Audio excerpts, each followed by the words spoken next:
What's up, everybody? Welcome back to episode 13 of the Digital Marketing Misfits Show. And it's funny that it's the 13th episode and it is spooky season. So everybody's got their spooky gear on. For you in audio land, it's very, very spooky. It's scary. And then Mark has the best costume of all. Yeah, my kids love it. It's incredible. So yeah, tonight we're going to talk about a couple things. We've got the TikTokification of social media. We've got the scary FTC possibly tightening down on affiliates and influencers and stuff like that. Awesome. And then we've also got a couple of just stories from the world of social media, which kind of caught our eye, and whatever really comes to mind. We'll keep it organic. We'll keep it loose. And right now you can see we're down a few heads, but they should be showing up soon. I think one of them is about to pop in. So guys, where do we let us know in the chat where you're tuning in from? Say hello. If there's something you saw you want us to talk about, let us know. Keep the chat going. And where do you want to start, guys, this week? I think we got to start with some TikTokification. Yeah. All right. So if you're fans of this show, you know that we love Gary Vee on this show. He's I feel like we always bring him up at some point. And I gotta hope if I can find the clip here to play it. So, nope, that ain't it. Hold on, guys. Oh, here it is. Possibly, yeah, here it is. Oh, and it's talking about how to grow a podcast as well. So, you're in for a treat. Let's go add screen. We need to know how to do that. Do what? Oh, grow the podcast. Yes, yeah. Oh, yeah, because you guys need to. Oh, it's so dumb. This one here. Hold on, Chrome tab. There we go. All right.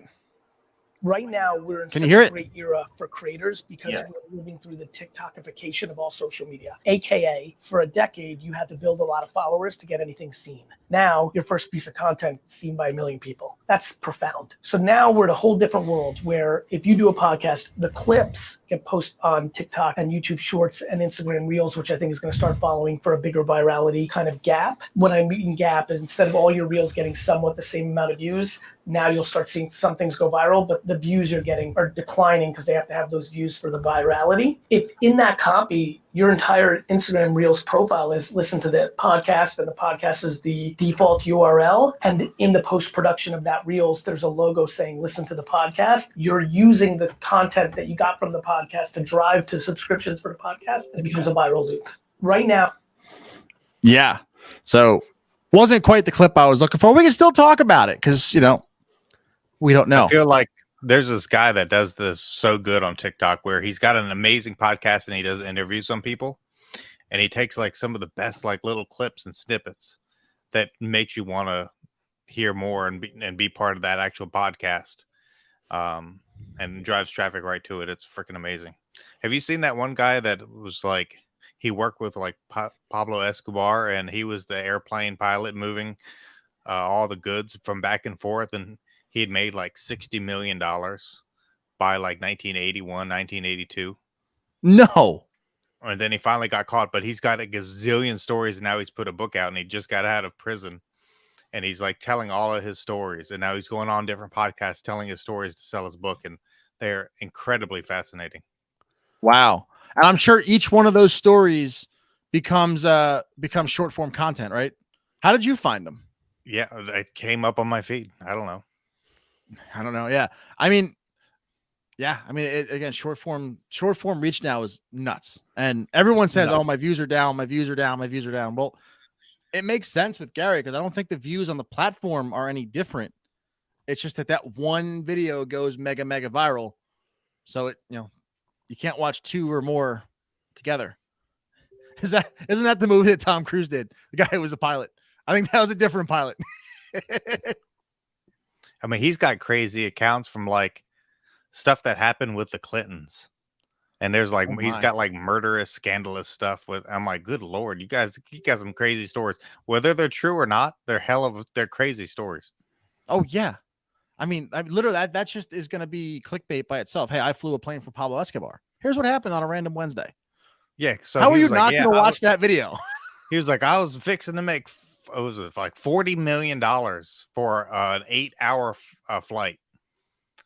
and I guess he did the flight, and he's like, "Oh, I'll just pick up the money later. You don't worry about it. Well, I'll get it from y'all later." And he lands. He's like, "Where the hell is everybody?" And everybody was like, "Just go get a paper. Go get a paper." And it was like 700 people arrested for smuggling. He's like, "Oh crap!"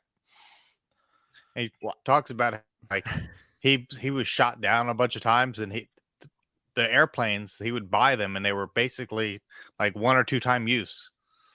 Oh my God. Yeah. I mean, once the tail number's hot, right? He's done. It was insane. Like, yeah. Oh yeah. This tail number. All right. We'll just dump it in a field somewhere. Can you imagine the plane expense on a line item on a business? we went through 3 planes this week.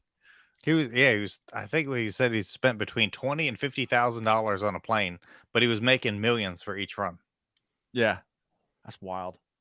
Although I don't know if I'd want to go up in a $20,000 plane.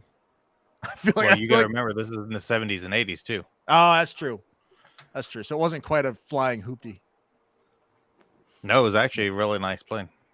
Yeah. So, all right. So let's talk about that though for a second. Not so much planes, but the fact that it came across your feed. Anyone else in the comments see this on their feed as well?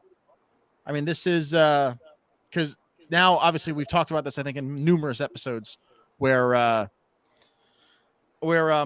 what was I going to say? Social media has become interest-based rather than social-based and relationship-based. And that's been, I mean, that's just the changing part of social media. Like I said, your first video could have millions of views with no following because a lot of people are interested in what you have to say. And I think it's great for somebody wanting to become a content creator simply because, well, not wanting to become a content creator because they're afraid that their family is going to see them do it and their friends and family. And, well, if they're not into the same stuff you are, they're probably not going to see it. And I think that's the wildest thing about the whole, the way that it's shaping and that whole interest base, because you could spend, I mean, all of us could probably spend all day just like passing each other's phones off and they would look completely different from one another. I mean, there'd be a few crossovers because we're in similar spaces, but for the most part, like I would go to other people that I saw watching TikToks and I'm like, let me just see what your FYP looks like. And it's like stuff that I would have never found. It just, without actively searching for it, you know what I mean? That's the wild part about this whole, interest-based algorithms and stuff like that these days. But I mean, it's absolutely genius because, it's going to, it's going to let the people who are watching dictate it all rather than, the people who are the optimization and everyone's trying to chase these things down. But in the end, people will always dictate what is good and bad, ultimately, or what they want to watch, which is at the end of the day, that's what you want anyways, to build your audience. Yeah, exactly. And I mean, it works on the platform side too, because if you're just getting served stuff that you like, you're going to spend all day on the platform. Like, yeah. I was hopelessly addicted to TikTok at one point, and it was really, really bad. I still kind of am, but just because you start going down these rabbit holes and it's just like good post after post after post. And I actually got into a heated debate with somebody not too long ago because they were trying to tell me that, TikTok, because of their algorithm, it tells you what you're going to like. I'm like, no. It knows what you're like, and it just serves you stuff that it knows that you're going to like. Well, I want to be exposed to other stuff. Well, that's what search is for. Yep. Yeah. So yeah, it was a very, so T Junkie's got D&D conspiracy theories on their FYP. I don't have any I have one. I get occasionally a D&D post only because Well and Septic Life is D&D. I don't realize that he plays D&D, but when there's that crossover there, that's the only time. Does anyone follow him, by the way? I feel like we all do. Yeah, I do. I don't follow him, but I've seen a lot of his content, Yeah, it's he's actually a pretty good. Jason, was the thing that you sent me where he's a good storyteller? I don't know. It's somewhere. I'll show it. Oh, but that guy. Yeah, that guy. Yeah, I feel like everybody has seen this somewhere. God. Where is the link? Horrible. And it's hold on. I don't know. Fill the what happened, Scotty? The beard got too sweaty? Too much. Whew. Oh well. It happens. All right, here we go. Jade, brought to you by Liquid Death. Thank you. Best storytellers on TikTok, and I'm going to tell you why. Context. Hold on. Helps if I actually share you guys, right? Mm-hmm. Hold on, Chrome tab, and it's going to be James Butler. There we go. All right, we got the screen going. James Butler is one of the best storytellers on TikTok, and I'm going to tell you why. For context, in addition to having 1.9 million followers on TikTok, he's got 300,000 subscribers on YouTube. The only model he followed to get this massive following is picking up a camera and talking. So here are a few things that he does that have created a perfect storm for storytelling. Number one, at the start of every single video, he lays out the context and explains to you what you need to know to understand where the story is going. Number two, if he's telling a story, he creates some sort of conflict. He also relates really well with his audience. He's just your average business owner. His videos also have a resolution where everything comes together, but the last point is probably the most important. In almost every single one of his videos, he has some sort of perspective that his audience just resonates with. James Butler is one. I'm missing that perspective at the end of a story because, well, no, I mean like in my own stuff. Because I think I could just tell the story. He almost like I never noticed, but he does. He commentates at the end of it. 100%. And it's and again, there's He's so always good at telling story too. Yeah, he is. It just comes natural. Well, I say it comes natural, but I also know that he has somebody come in and filming and does all the edits, and he'll say the same thing like 30 times. And he says it takes about an hour to make a TikTok. That's crazy. But how though? Like, does he just? I mean, I guess he just probably does the line and then just deletes the clip if he doesn't like it, right? Is that like I don't even an hour for a TikTok is nuts. No idea. I don't know. Everyone who follows me or knows me, I'm kind of just a shoot first, ask questions later. Yeah. I'll let it fly. No proofreading, just hit post. It's fine. Yep. Why do you say that, Mark? Because that's me all day long. You know me. Oh. Like, well, fuck. Yeah. All Yeah. day. That's Jason, not. What's up, Jamar? Not much. Hey, Sorry, hop in. I had trouble logging in. No, You were on there for a second though. Yeah, I was in the back door though. I couldn't see anything. Oh, that's interesting. Because then it looks like I thought maybe Don brought you up front, and then you were just like this, and then you were poof gone again. But you're back. You're here. Gone. Yeah, I rather the front door than the back door. That was a layup. You're welcome. That's what we do. Good thing I mark all these things. Happy Halloween. Happy Halloween. Spooky. Spooky. Incredible. So what stories are we? So we've got content creation again. We always talk about this. Yeah, drop a comment, say hi. And if you're here on Twitch, go head over to YouTube, subscribe. Yeah. And watch you can binge watch all our stuff. Yeah. Because we're live here. These disappear over on Twitch after 2 weeks, but YouTube is forever. Forever. Thanks, Barnes. That's my toxic trait. Thinking you could do that. Speaking of stories and content creation and things forever. Oh God. Sure, they do. Right. Sure. Yeah. There's somebody in China going, oh, Lee's on again. Let's just send him these videos. What kind of leather products do we have to show Lee? But is anyone following the traffic cone story? Anyone? Let us know in the comments. If you're following it. So basically, long story short, there's this construction site. I guess they're tearing up a road. It's like a road in like a neighborhood, and the one guy starts here, and he basically comes to work one day, and one of his cones is painted like Patrick Star. And he's like, I ain't even mad. And then the whole chat's like, I can't wait to see the algorithm for when somebody else says I've been painting cones. He comes back the next day, and then he's got was it SpongeBob was the next one, and then what was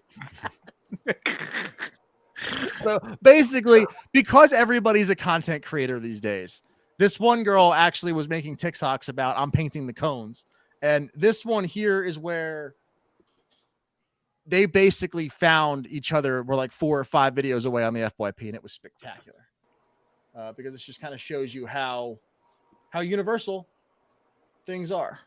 If I can find it, oh, here it is.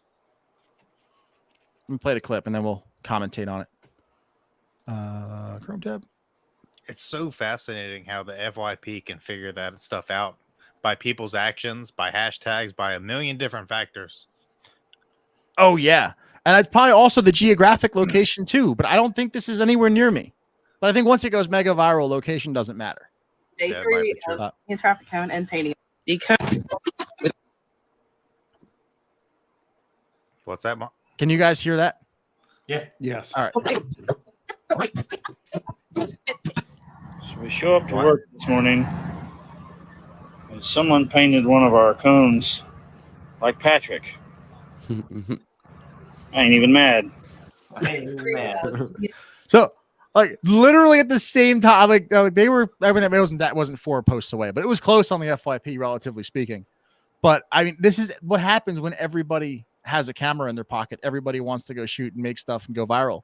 Yeah. And then TikTok somehow finds it, brings it together. It could be people like one person saw this and they somehow crossed the other one, and then they are like, "Oh my god!" I went back to the save video and then like started tagging people, and then I guess the mass tag of the same person might be another factor. Indicator that they're linked. Yeah. Yeah. I mean, if you haven't, I mean, yeah, it's the stupidest stuff that goes viral. Like this girl just like randomly goes, "I'm gonna paint a traffic cone." Yep. And now, wait, let's see. She's got what, 4 videos up? Not gonna vote. That's all she has, right? 3. She's got 3 videos. Hold on. Let me add this back on here. Here's her thing. 3 videos. Wow. Yeah. 15 And one was taken million. down One because was she had taken- another one. Oh, she did. Yeah, there was 4 videos there yesterday. So next Wow. you're going to see her on Good Morning America and on TikTok telling people how to go viral and selling a course. So that'll be good. Yeah. Mhm. I mean, just paint traffic cones. I mean, that's 100% creating a story, and everyone gets involved. And you know what's going to happen? She'll probably paint a 4th one. You think? Maybe. Oh yeah, this is a thing now. This is a thing. She just Oh, go yeah. around randomly painting traffic cones. Yeah, and then telling people to find her traffic cone. Yes. Yes. If you almost tag them and brand them, and then somebody will make an NFT. Someone will take a picture of it and then tokenize it. It'll be like Oh, wait. one of those geocaches. Yeah. gotta Yeah, find it. people want to see other things that she's painting too. It turns into almost more of a storyline, right? That people can just watch, kind of like on like Truman every Show. couple days. Yeah, every couple days you get to see, okay, what did she paint the next traffic cone like, right? And then the person whose traffic cone it is, are they going to get on TikTok, or are they going to film it? You Yeah. know, so it's like it just, people like to follow random stories. That's pretty much all it comes down to, because she got 150,000 followers and all she does is paint traffic cones. Yeah. Well, how many times have you been in a TikTok comment section, even just a social media content section, where the person's like, everyone's like, "I'm so invested in this, I got to see what happens." Yeah. Mhm. I Yeah. probably see that comment 25 times every time I log into something and I'll make a viral video. And it just draws people in. Like, I'm so invested. And it's not anything, literally, it's nothing consequential. Like, we're sitting on here trying to make educational stuff to help people improve their lives. And we get like 4 comments. And then it's usually just this dumb story and to the moon.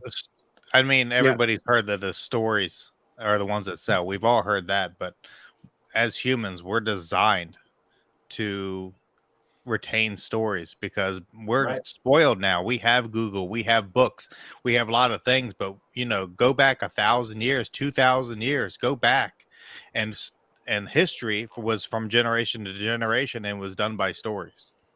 And so we are built to learn stories and be told stories and retain stories.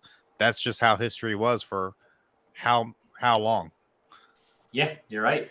Yeah, I was kind of I was helping out a friend of mine get her TikTok started, and I was trying to explain to her why, telling people her story was so important. And she's not into affiliate marketing or digital marketing or anything. She just wanted to grow her own personal page.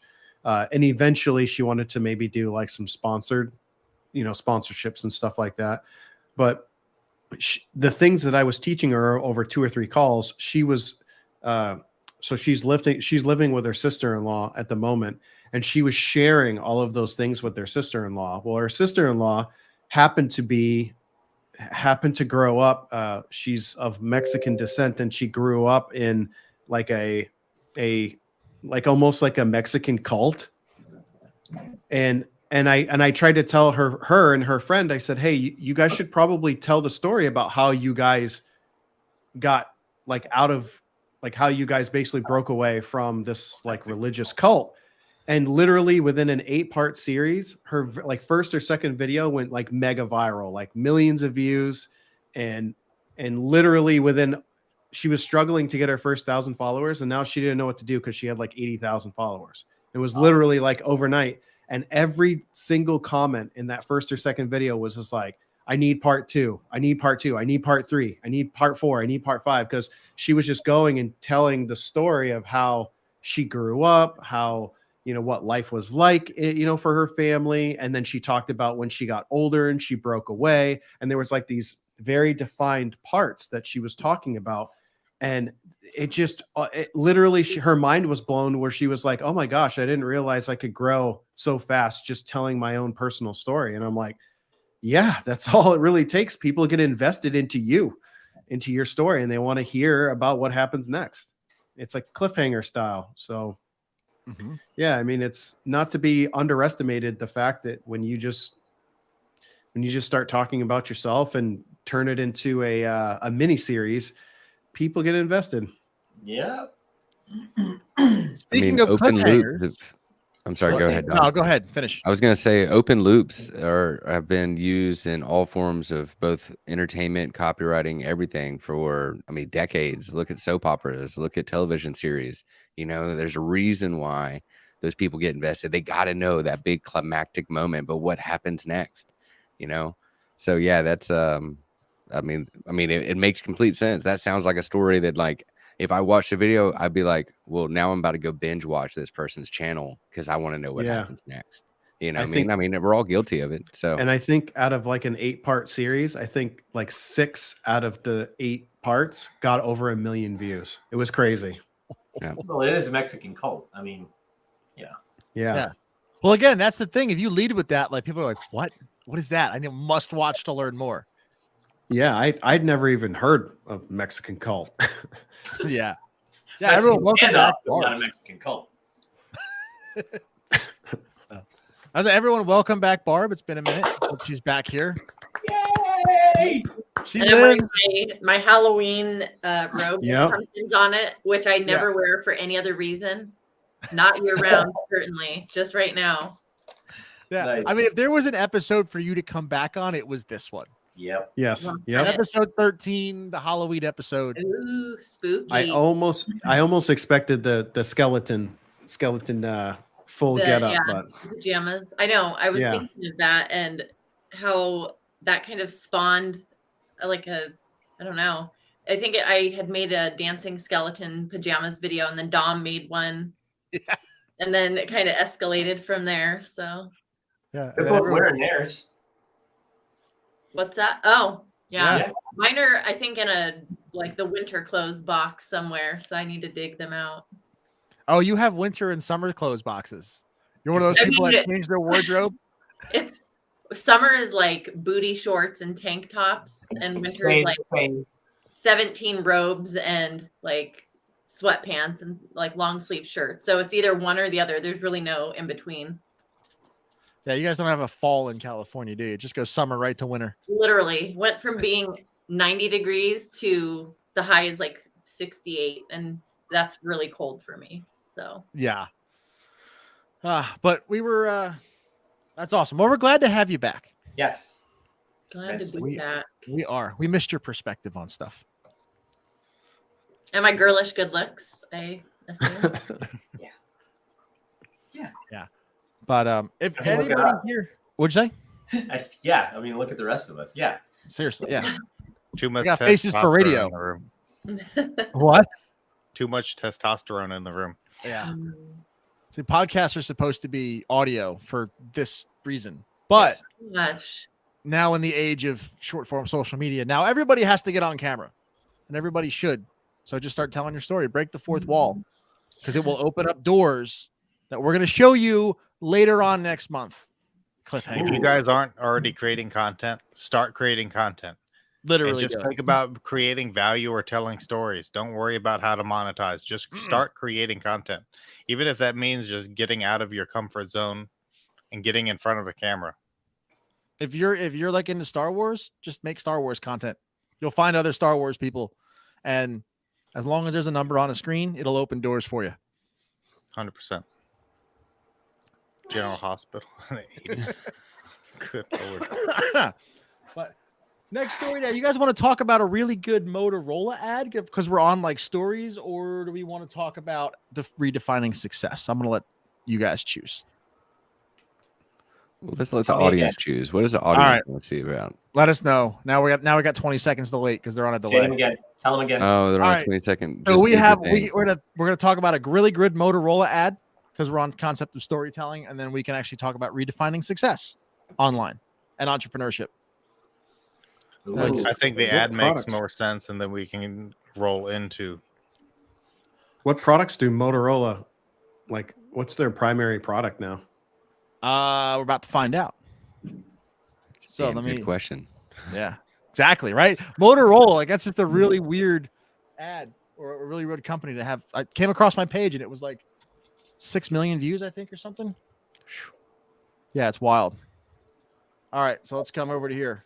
Let me know if you guys can hear it. I decided to throw a dart at this world map and actually fly wherever it lands with just a small suitcase and my Motorola Edge to attempt to step outside my comfort zone and meet new people. Now, to begin my adventure, I flew 12 long hours from the US to Italy and took a taxi to the nearest train station where I truly realized just how challenging this trip would be since I can't speak Italian. And honestly, I was a bit nervous to go out alone, but after finally arriving in Bari, I decided to use my Motorola to communicate with people using a translator, and eventually I met this guy named Aldo who spoke a little English and offered to show me around the city. Then the next day he invited me to a local convention where I met even more nice people and learned how different yet similar Italy is compared to America. Now before I had to go home, my new friend Aldo had one last surprise for me, but first I want to give a quick shout out to the new Motorola Edge for making all of this possible. Their phone's battery life lasts up to 2 days, which was an absolute lifesaver on this trip, and their OIS high-resolution camera really came in handy filming on the go. Then, to end the trip, I went out to dinner with a few new friends and celebrated with some real Italian food. Today, I decided... So it's a story, and then talking about the product. Yeah, story was number one. Yep. Yes, UGC. It was UGC.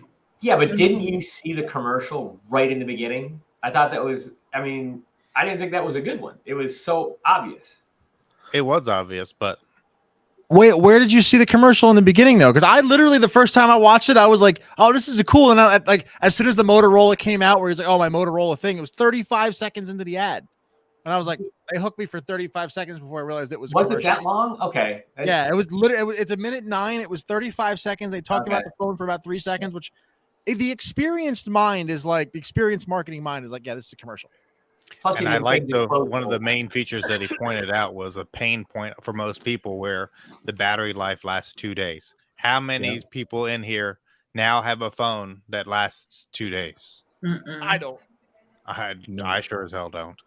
Now, if I could pull out my Nokia from the 90s, I bet you that thing's still charged. Play some Snake. You can probably build a house as much of a beating as that thing would take. Yeah. Oh yeah. Yeah. I mean, it was, but again, that ad, we talked about this, was it last week, 2 weeks ago or 3 weeks? I don't know how many weeks ago we talked about, was it the premium being, right? The story was the thing that everybody wanted. And they talked 10% about the actual thing they were selling. Right.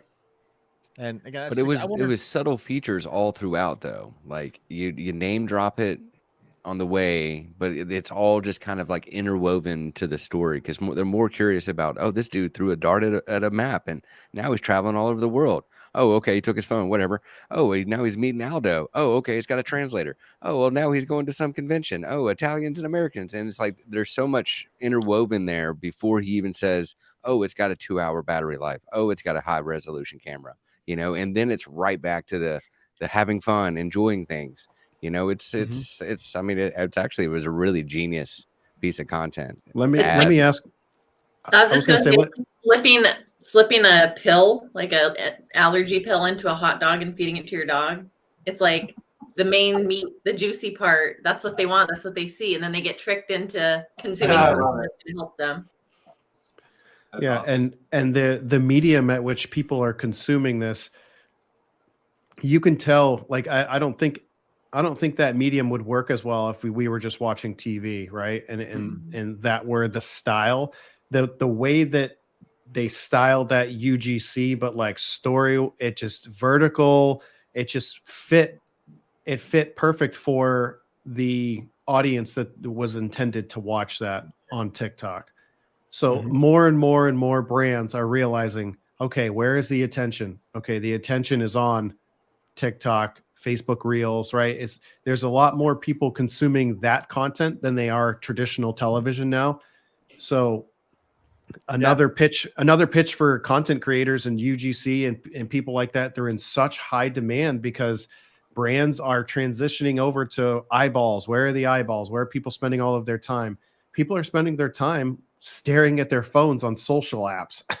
Yeah. So if you want to get your product in front, if you want to get people to purchase your product, they're basically billboards on social media apps, right? They're no longer dumping money into TV networks, and they end up spending tens of million, probably $100 million per year, depending on how big the brand is, into television ads. And a lot of that ad money now is flowing straight into non-traditional, more social apps and things like that. So if you're somebody who's like, hey, I want to get into the make money online, this, that, and the other, but you kind of find your path with content creation, don't sell yourself short, and understand the fact is that if you can get good at content creation, you can make more money than you could ever dream of just by doing that. So Jamar, on the flip side of the content creation, because you guys deal with it more than I do, but how about all the ancillary trades in here, like the video editing, getting really, really good? You can make the same, right? If you get good at those things, because people are going to need that too. That's the flip side too. That's a whole nother industry of all the just jobs being around the creator. Right. Yeah. People. That's right. And there's people out there who have already generated six-figure agencies where all they do is just edit and curate and caption people's short-form content. Right. So, there's so many ways to skin a cat here when it comes to the world of monetizing, or what were we talking about, Dom? Commerce versus our commerce times. Content and commerce are colliding. Yeah. Content and commerce are colliding like people have never ever seen before. TikTok is about to they're about to have their own shopping. Yeah. Like their own think Amazon, and the way that Amazon and they have their Amazon Live, think that only on TikTok. So people will be able to ship and curate and create products and do everything and sell completely through TikTok. Yep. It's wild, right? It's pretty wild. I already see some people doing that on TikTok and using it that way. Obviously, it's going to be way different, and the way that people are going to be buying is going to be different. But I see people on TikTok doing lives where they're filling orders, and as your orders come in, they're like, "Oh, James just put in this order. Let's do this one live." And they're picking and doing the orders, or they're like doing stones and I'll throw this in for you. Or there's that one guy that has like different snack foods from around the world, and you're able to put those different snack, and he gets his bag. He's like, all right, let's fill this order. And he's filling people's orders, and people want to see their order. You know what that reminds me of, Mason, is when you're on a website and they have the little so-and-so just bought something. So-and-so just bought something. And you're like, oh, wait, I want to buy too. I want to buy too. I was going to say, never has it been so easy to access so many people as a small business owner to just literally just hit live on your phone. And if you have a garage or an office or something where you create your product for people, to be able to actually have people watch you live creating products for other people People are fascinated by those things. They'll sit there and watch an hour straight of a guy that's just, building a table out of wood or something, right? Where he just posts his phone up. People are watching people peel the eggs, the skin off eggs. Oh, you get those too? I do. And I'm like, people are stuck watching these people just take the shell off of an egg. I mean, that's yeah. There's so weird. There's a girl who has a live Shopify counter. So she has this counter that every time somebody makes a purchase on her Shopify site, you can see it. You can see it flip, right? And all she's doing is you guys may have seen her is she's from Maine, and she takes lobster. It's almost like it's polypro line. She takes this line and she creates these mats, like outdoor, like pool mats, only made out of like colored polypro, like a plastic liner. And it's incredible because I saw her from like a month or two ago, and she had like 750 sales. And then I hadn't come back to her account, or I just hadn't seen it in a while. And now it was like 7,000. It was like 2 or 3 months later. And I was like, and she literally just does this and goes live for 4, 5, 6 hours a day. And she just takes the orders and she makes them live right in front of everybody. And I'm like, this is incredible. The amount of money that she's making just by hitting live, and people see the product that she's creating. They realize it's made by her, right? Yeah. It's not made by anybody else. So they're like, wow, I get this. I get to support her, right? Not only am I following her, but I get to support her in her journey as an entrepreneur. And I get to take this product and I can share it with other people and do this and do that, right?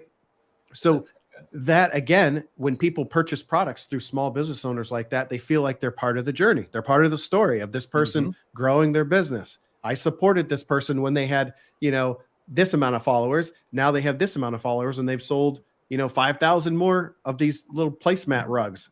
So it's just, this has not, think about 5 years ago. Did this exist 5 years ago? No. I mean, it's just, it blows my mind. And all they're really doing truly is just creating content. That's all they're doing, and allowing people to look in through the window and access what it is that they're doing. Oh, it's funny you say that. I mean, I don't think they're really they're not really creating content deliberately. Like, it's basically like when you take a factory tour, like why don't you take the factory tour at Hershey and they watch them make the chocolate? You just walk on that catwalk with the windows. That's all you're doing.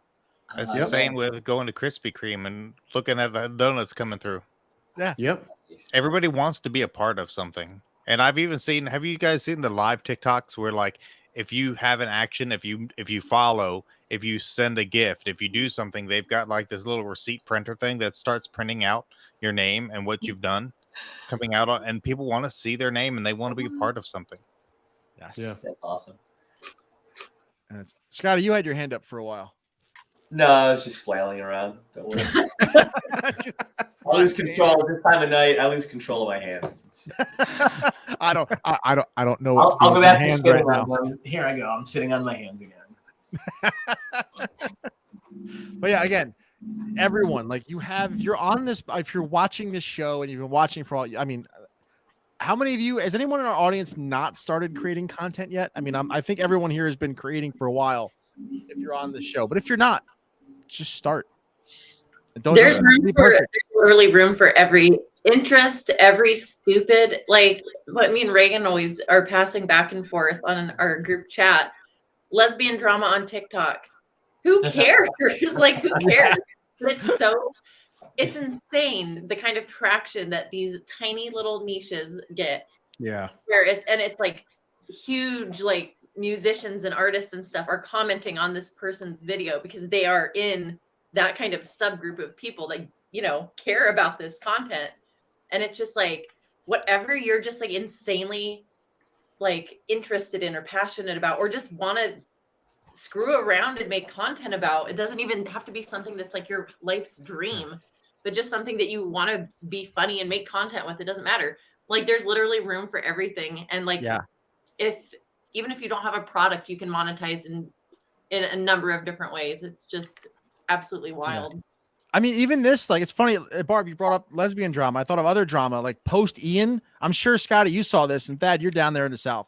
Remember the whole like lineman bucket bunny drama post Ian? Yeah, yeah. Right? Like, there were people who were neither lineman nor bucket bunny nor lineman wife, but they were just commentating on what was going on and catching people up on the drama. Yeah. Which is actually not drama. It's actually everyday happenings, but now it's propelled to that event because Ian, that happens all the time. Yeah. Just shine a light on it. It's Florida. Georgia. Georgia. Florida's wonderful. But yeah, I mean, even that, like, if you're just someone, you just want to report, be like, oh, hey, just to catch you up on the events of what's going on. Like, I know that every time there's like, if like a big creator feud, I mean, it happens all the time with this freaking social media. Mm-hmm. Just sit there in the corner with a mic and just tell people what's going on. Yeah. Because there are people who are like, I can't find all the parts. And if you're the one who's the aggregator to be like, bring up the parts, like, there's value in that. And that's value to so many millions of subsets as well. You were talking about Star Wars earlier, lesbian drama. Anything that you are interested in, there's probably a bunch of people around the world that are interested in that too. And if you're creating content, you're going to come together via the interwebs, and that's where the magic happens. So make content. Be the reporter. Yes. Yes.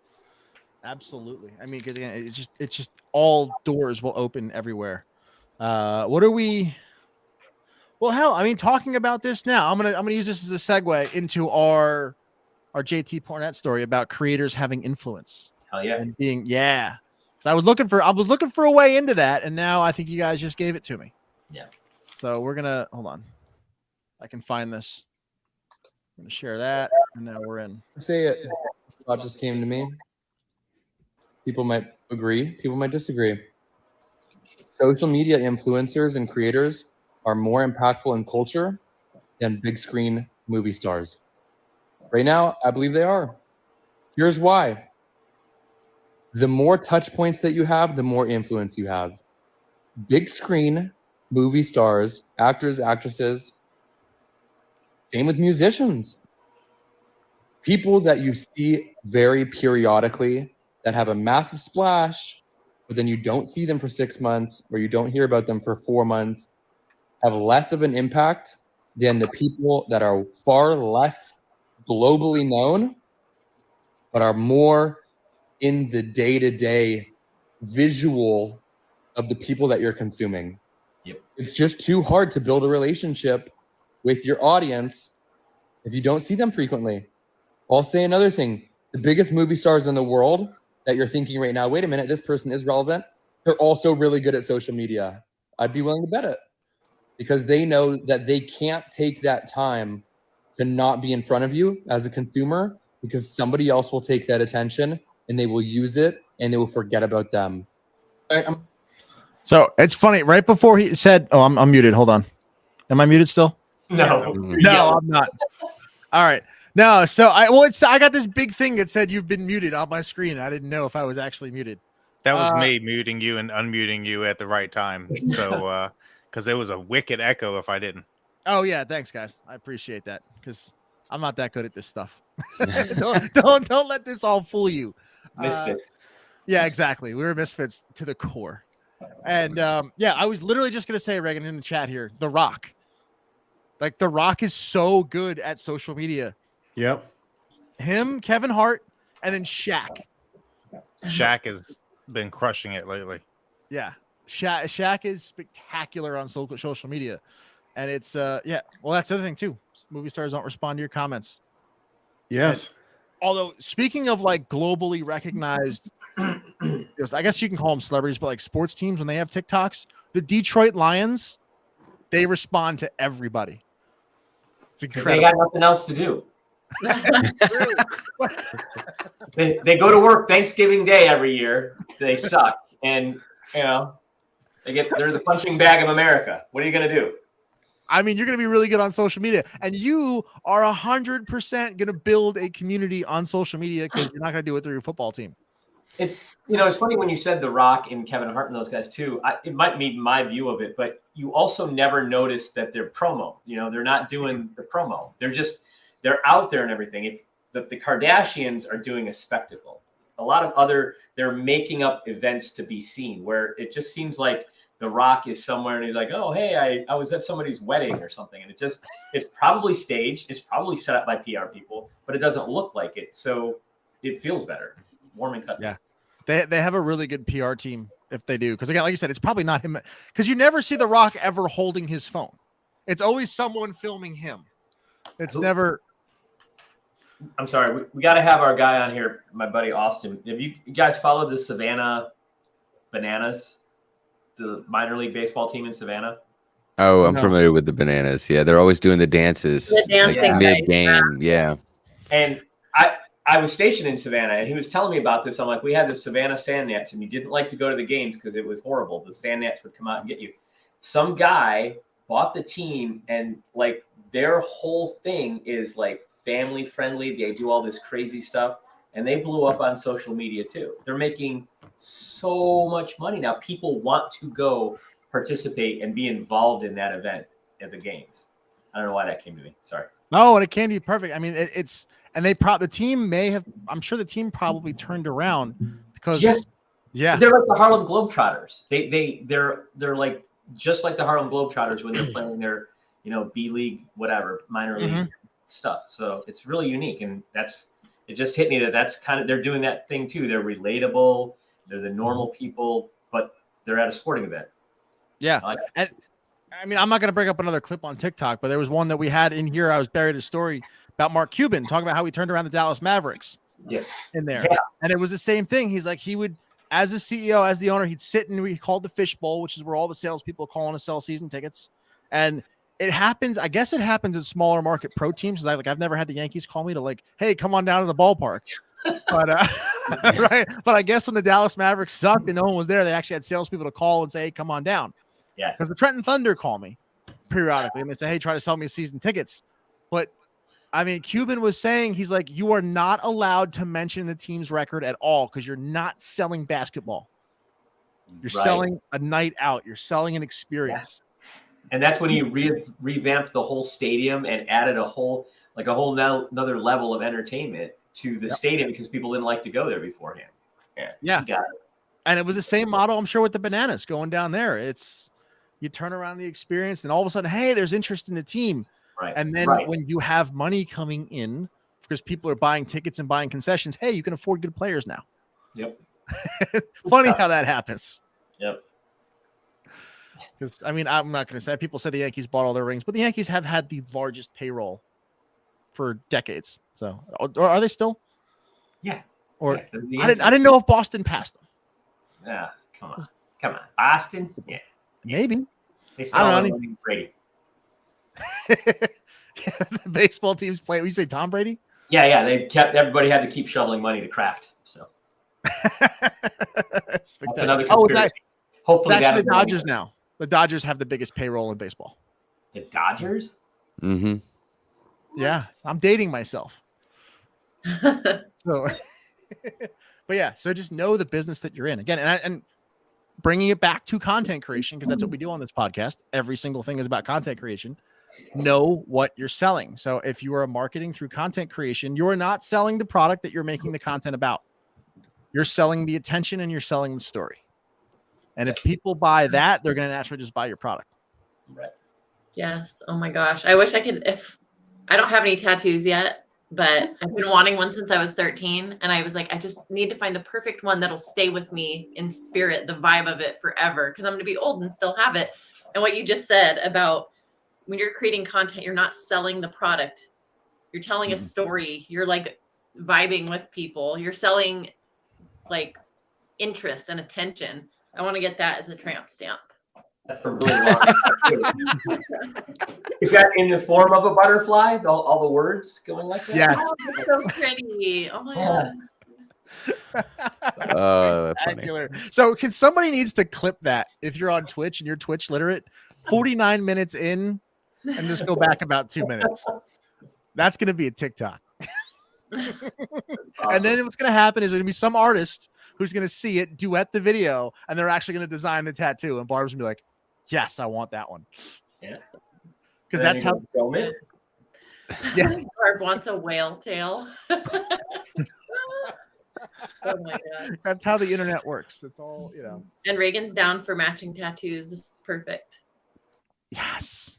We can go get tats. See, I would never, I'm not going to, look, I'm not getting all weird, but I just would never get a tattoo because I'm going to get bored with whatever goes on. I cannot see myself. That's why you get it back there, so you don't even know what it is. It's just back there. Transfer. Digital Marketing Misfits, right back there. Bam. There you go. Yeah, I just know because I would get bored with whatever goes on there. I'd be like, I couldn't think of it. Yeah. Can I ask, what is everyone doing for Halloween or dressing up as for Halloween? Oh, Mark's wearing his. I've got this full gimp suit. Define gimp suit. What is that? Is that some kind of? Yeah. Bring out the can't gimp. see it. It's too dark. But it's the full body, head to toe, Front and back with the whole face. Oh, yeah. Do you have bones on the back too? Yeah, bones on the back too. Oh, yeah. Where did you get it? I think the missus got it off Amazon. We're going to get. Funny enough, we're going to get tattoos on Saturday. So, you're going to do a video on that, right? That Amazon. It'll definitely be some content creation out of it. Yeah, without a doubt. I've turned into that person that no matter where I go, I'm like, well, I got to do something here. I got to take some pictures, record some videos or something here because that's just what we do. So yeah, it's just life now. It's weird at first, but then it just becomes second nature. It's now weird to other people. Dude, what's really weird is when you're doing it and you see a bunch of other people and you're like, oh shit. Everybody's, hey. Yeah. Well, hey, my beach has been flooded with those idiots and they took my hammock spot. Damn it. Did they really? I mean, like, is that like, that wasn't like a spring break wave? Like you're actually getting cooler now, but I went down there for like probably 4 times in a row, and these dudes had set up their hammock like right by one of my trees, and I pull up and I'm like, eh. And I was like walking around all sulking, like, you're seriously in my tree. What's going on? then I had the audacity to say, maybe they saw my TikTok, and then I was like, okay, that's stupid. I mean, that was my first thought. Maybe they saw your TikTok. No. I mean, did you pee on the tree and claim it?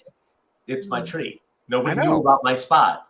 And you got to pee on it to let them know it's yours. You could set up like cones, like traffic cones around it and tape it off. And then, yeah. That's what you do in San Francisco if you want to keep a parking spot or get a fake boot and attach it to your car. I'll get a fake boot for the tree. In Philly, it's a lawn chair. People put lawn chairs in the spots. Yeah, that's okay. I found other. We have other trees in other places in Florida, so I found another one. But I was mad. I figured I'd go as Johnny Depp. Okay, nice. I was trying to see if I can get my wife to go as Amber Heard. Oh, that'd be spectacular. I demand pictures. Wow. Yes, absolutely. What do we got? Lisa's got a good outfit. Conspiracy theorist, but it's complete with a tinfoil cap. That's so funny. Me, my wife, and the kids were actually we're going to Sesame Place on Halloween, and my wife's gonna be Cookie Monster dressed as a cookie, and I got like this pullover like milk carton where I'm just gonna be the milk, and then the girls are gonna be other Sesame Street characters. Very nice. There's probably gonna be pictures. That's adorable. Yeah. There will be. I demand it. Yeah. Oh, there's actually apparently now there's a costume contest at Sesame Place where we're going, and maybe I'll win. I don't know. We'll see. Probably not. It's probably only for kids. I'm probably like 30 years too old for the costume contest. Come on, this is better. That punk's costume sucked. What are you talking about? Exactly. They're like Billy Madison. Yeah. They're all in big trouble. Oh, that would be a great costume in and of itself. Billy Madison. Oh, yeah. Yeah, especially because that movie turned, 25 years old, I think now? Oh, my God. Get the hell out of Dodge. Yeah, it's 25 years. 1995. So, no, 27 years old. Huh. Yeah. You don't eat a gallon of ice cream now. That's very depressing. Yeah, I saw that. I was like, there's no way. Ryan's going to be in Atlanta hiding from humanity and doorbells. Yeah, it's spectacular. But we are coming up on that hour. So if you guys have not, let's go head on over to YouTube, subscribe, hit the bell, go subscribe. Come back, because I think, are we going to try to do every week in November? We are going to do every week in November. We're going to try. Yes, we are. Because remember, start creating content. It's going to open up doors for you, and we're going to show you how all through the month of November. It's going to be spectacular. Yeah, just absolutely. We will see you guys. What next week? Next week is November, so I guess we're starting next week. Yep. Yeah. So yeah, this was the most active chat we've had. So thank you everybody who's been chatting, and we'll have some good stuff for you next week. Take care, everybody. Peace. Say goodbye, everyone. Bye, everyone. Just waiting for someone to say that. All right, guys. Take care.